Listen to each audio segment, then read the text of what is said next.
Good morning बंधुरा सब केमन आछो। आमी भालो आछि, तोमरा सब केमन आछो जानिओ। ए देखो सकाल बेलाय चान करे निएछि, चान करे चुल टुल आँचड़िए निচ্ছি। एबार जेहेतु सानडे आछे आजके एकटु बेरोबो, छेले घुमोच्छिलो, उठलो, तारपर दुजोन मिले बेरिये गेलाम, कारण ओर छुटी थाके ना, एकटा दिनई छुटी थाके, ओई जन्य बाजारटा करे निই যতটা পারি। এই দেখো বাজারে যাচ্ছি আর কত একদম টাটকা সবজি, বাহ দারুণ লাগছে দেখতে, তাই ভাবলাম একটু ভিডিও করে নিই। এখান থেকে সব সবজির বাজার করে নিলাম। তোমার দাদা দেখো টমেটো বাছছে। এরপরে মাছের বাজারে গেছিলাম কিছু নিতে, আসলে মাটনই নেব।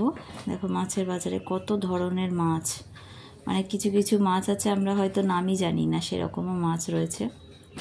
এখান থেকে চিংড়ি মাছ নিয়েছি। এরপরে বাড়ি চলে এলাম, দেখো পুঁই শাক নিয়েছি, তারপরে মান নিয়েছি, বেগুন, শসা আর কুমড়ো, পটল, সব কিছুই মানে মোটামুটি ডাঁটা সব কিছুই নিয়েছি। এরপরে দেখো চিংড়ি মাছ নিয়েছিলাম, যেহেতু একটু পুঁই শাক নিয়েছি, মাছের মাথা দিয়ে চিংড়ি মাছ দিয়ে করবো, মাছের মাথাটা নিয়েছি। আর এদিকে ছেলে আমি বাজার করে চলে এসেছি, তখনও দেখছি ব্রাশ করছে। তারপর তোমার দাদা দেখো পরোটা নিয়ে এসছে, রোজই টিফিন করি, সানডেটা একটু বাদ রাখি। এই দেখো পরোটা আর আলুর দম নিয়ে এসছে। আমাদের এখানে একটা মধুবাবুর হোটেল বলে আছে চন্দননগরে, সেখানে খুব ভালো পাওয়া যায় পরোটাগুলো, ময়দার পরোটা কিন্তু খুব টেস্ট হয়। আর আলুর দমটা বেশ একটু ঝোলঝোলও থাকে, আলুও থাকে। তোমরা যদি এখানে আসো অবশ্যই খাবে, খুব ভালো টেস্ট হয় খেতে। এরপরে খাওয়া দাওয়া করে এবার চলে গেলাম রান্নাঘরে, যেহেতু মাটন নিয়ে এসছে, সব কেটে নিয়েছি।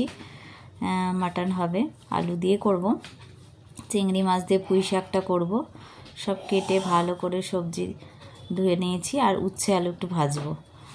এই মাটনটা দেখো একদম রেয়াজি মাটন ছিল, বেশ। সানডে হলেই তোমার দাদা একটু মাটনটা ভালোবাসে, কিন্তু প্রত্যেক সানডে তো খাওয়া উচিত না, কিছু কিছু সময় আমরা স্কিপ দিই। ও মাটনটা খুব ভালো লাগে। আর দেখো আমি বলছি এবার শুরু করবো রান্না।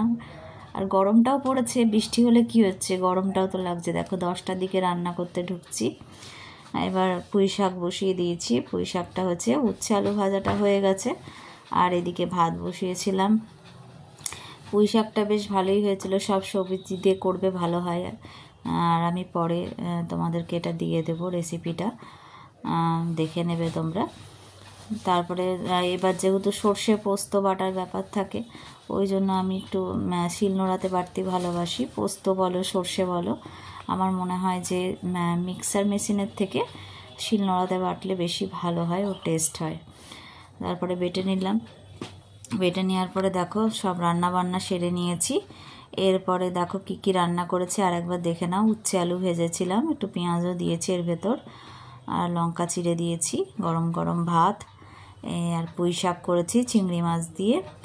আর এদিকে হচ্ছে একদম ফুটছে আলু দিয়ে মাটন।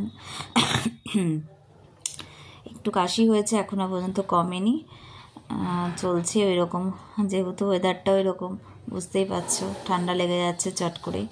তারপরে বিকেল হয়ে গেছে, একটু বেরিয়েছিলাম, যেহেতু আজকে সানডে, তোমার দাদা আমি ছেলে বেরোই, তিনজনাই বেরোই। ঘুরতে বেরিয়ে একটু ভালো লাগে, কারণ সব সময় তো বাড়িতে থাকা হয় একসাথে তিনজনে। দেখো আমি ড্রেসটা পরে নিয়েছি, জিন্স আর উপরে টপ, কেমন লাগছে অবশ্যই জানাবে আমাকে। এরপরে চলে গেলাম, আসার পথে ছেলে যেহেতু মাটনটা একটু কম খায়, ওর খুব খিদে পেয়ে গেছিলো, চলো তাহলে ধোসা খাবে বলছিল, না চলো তাহলে ধোসাটা খাবে, সাউথ ইন্ডিয়ান খাবার খেতে খুব ভালোবাসে। ধোসার দোকানে গেলাম, এটা চন্দননগরের মধ্যেই পড়ে। তারপরে আর কিছু দেওয়ার ছিল না, ওই জন্য এখন